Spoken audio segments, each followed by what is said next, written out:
The modding scene of Cyberpunk 2077 is really starting to come into its own, which is no surprise given the number of issues that the game shipped with.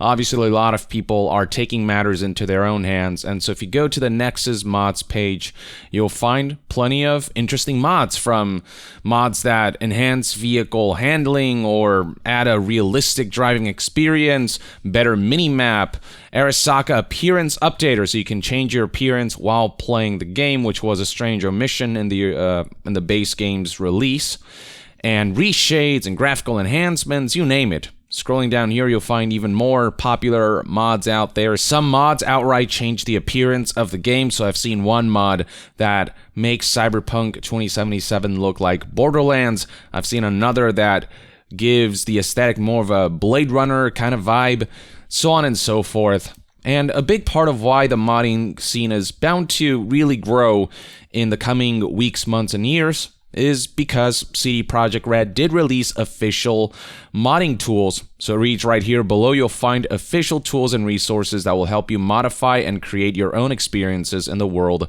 of Cyberpunk 2077. Tools will be continuously updated alongside with game patches to ensure compatibility. Before downloading and diving in, please make sure you have read the license agreement. So here are the files for people who really want to get into modding that will enable them to do so. But the modding scene has been hit by a pretty major snag, a security flaw, a vulnerability that could allow hackers disguised as modders to essentially take over your PC. And so for now, you actually want to avoid modding just in case, unless you really know what you're doing. So the following information was relayed by the official Cyberpunk subreddit, where a user going by the name Romulus is here decided to post this wall of text that summarizes the situation, the issue, and why the vulnerability is quite major. And CD Projekt, after this was posted, did acknowledge that the issue exists. I'll get to that in a bit. But let's talk about the post here, whose headline reads, Cyberpunk 2077 currently has a security vulnerability if you're using mods or downloaded saved games. Now, from the outset, this individual makes a distinction between mods and third-party utilities that rely on DLL-based injection like Reshade, Special K, or Cyber Engine tweaks. A lot of people have taken to blaming the tools that the modders are releasing rather than the nature of the DLL vulnerability itself. So it is stated right here that people are not considering the distinction between the game asset alteration mods and the use of third-party DLL-based injection tools utilities. So it is clarified from this point forward, whenever I'm using the term mods, I'm exclusively referring to alterations to in-game assets using archives containing modified assets only. These are the mods that a lot of people will be engaging in, and the ones that could cause potential security issues. So once again, it decided nothing to do with utilities such as Pixel Ricky's Cyberpunk Save Editor or Yamashi's Cyber Engine tweaks, etc. The post then proceeds to explain how something as simple as an edited save file can be used to trigger a vulnerability that can be used to execute arbitrary code. There is then a more technical explanation here, but it comes down to this is a good vector of attack because any save games made after arbitrary code execution also becomes infected. When a user uploads such saves to a site like Nexus Mods, this can act like a worm, infecting other users who are downloading and then loading these infected save games. This can be done using mods as well, which are archives containing in-game assets. And then there is an explanation here as to the nature of xinput1_3.dll, which apparently has some security vulnerabilities because of Microsoft, but also because of CD Projekt Red's implementation of how the DLL file is used, something along those lines. I'm not technically savvy enough to give you a full explanation on this. The bottom line is this vulnerability works in two folds. One is the buffer overflow that can be triggered within the game's executable through a forged save file, and second is a vulnerability in Microsoft's xinput1_3.dll library library itself. What makes this vulnerability a serious concern? The game in its unpatched state, when coupled with a malicious save game or a mod, can be used to exploit systems. People don't expect save games or mods to execute arbitrary codes or infect the system. Indeed, most people would just look at the mod description, say, neat, that looks cool, download it without really thinking about it. But with this flawed implementation of modding, they're putting themselves and their cybersecurity at risk.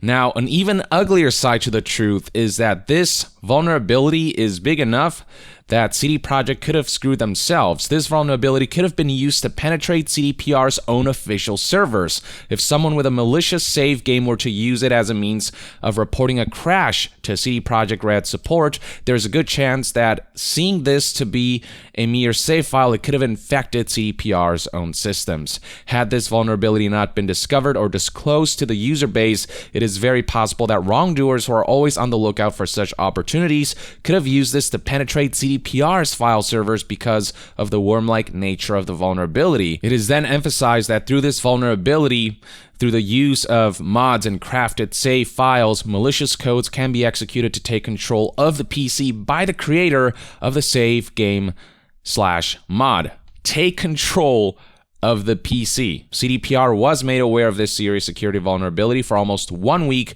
They went on to release hotfix 1.11, but didn't bother to address this. You have Pixel Rick Red Tools team to thank, whose discovery brought this to the attention of the modding community. And it's not just PC who are susceptible. Apparently, to some degree, the PS4 version of this game is susceptible to this vulnerability too, though there is no modding scene on PlayStation 4, unless you jailbreak your PS4 and mod it out, and maybe then it's possible, but generally speaking, modding is much stronger on PC. And apparently the solution to this issue, according to this Reddit user, is simple. They describe it as literally changing something from 511 to 255. Obviously, competent testing was not done, and therefore this exploit is there for the taking. And just to show you that this isn't somebody just making some stuff up, CD Projekt has acknowledged this vulnerability when CD Projekt Red customer support tweeted out the following: if you plan to use Cyberpunk mods, custom saves on PC, use caution. We have been made aware of a vulnerability in external DLL files the game uses, which can be used to execute code on PCs. Issue will be fixed as soon as possible. For now, please refrain from using files from unknown sources.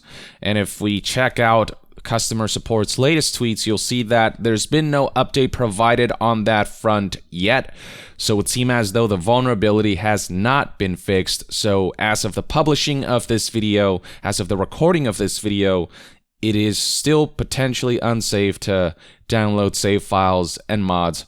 There are obviously ones that are pretty well known and are pretty much confirmed to not be malicious software, but for newer mods that are being uploaded, you want to be careful just in case it's a hack in disguise. This is all a damn shame because releasing modding tools for the public, that was a positive move overall. But now the modding scene is hampered by vulnerabilities that CD Projekt didn't consider during the game's development. And a lot of people are wondering, how the heck did this happen? Did testing not show that these vulnerabilities existed? Something that, the modders discovered fairly quickly. Well, we know at this point that Cyberpunk 2077 was rushed to release. Given all that, I honestly am not terribly surprised that even the modding tools have flaws. But this is a pretty major one. This isn't just some bug that gets in the way of the experience. This is a security issue that could tangibly affect a lot of people's privacy and personal information and just entire systems if people are not wary of this. So hopefully this video can act as a bit of a PSA. Basically, don't download mods right now, especially ones that are up and coming or newer or, aren't confirmed to be official or not malware. Just be careful navigating through mods until CD Projekt has officially said, okay, we have addressed the issue, and the modding community takes a look at that and ensures that things are safer moving forward. But, another thing to add to the list, to the laundry list of negative PR that CD Projekt has been facing since the troubled launch of Cyberpunk 2077. So until we see this fixed, let me know in the comments below what your thoughts and opinions are on the discovery of this vulnerability via modding. And to be further updated on all things gaming news, reviews, and discussions, stay tuned right here on Young Yeah. I'll see you guys next time. Young out.